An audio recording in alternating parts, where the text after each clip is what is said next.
What's up guys, welcome to downtown Los Angeles. You got your boy Groobies here today, and we are going to talk about how dropshipping transactions work.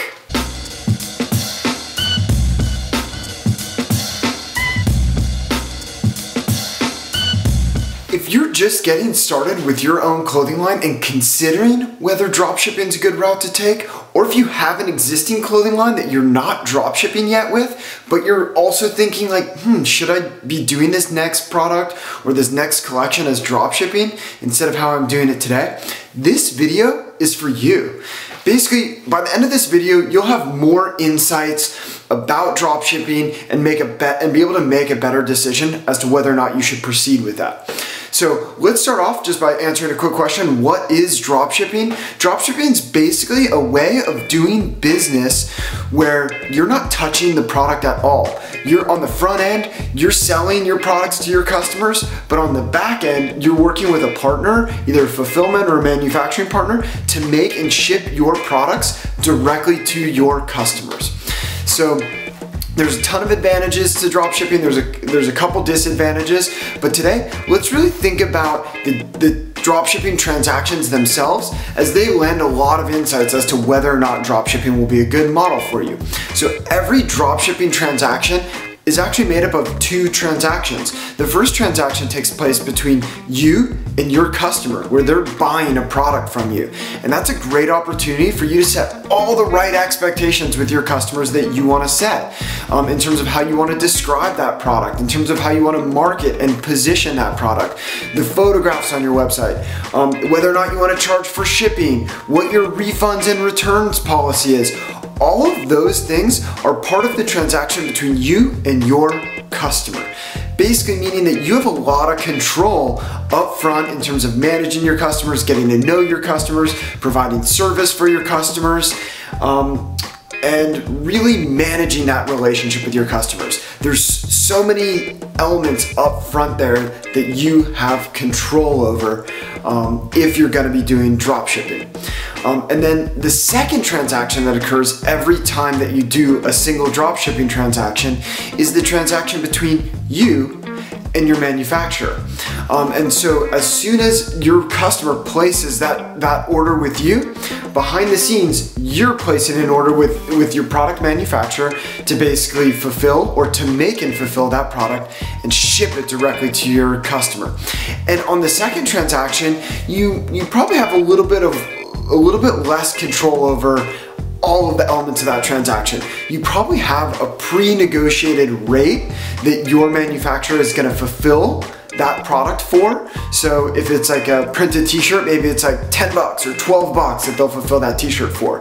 And there's already a really good understanding that exists of exactly the product that they're gonna be creating.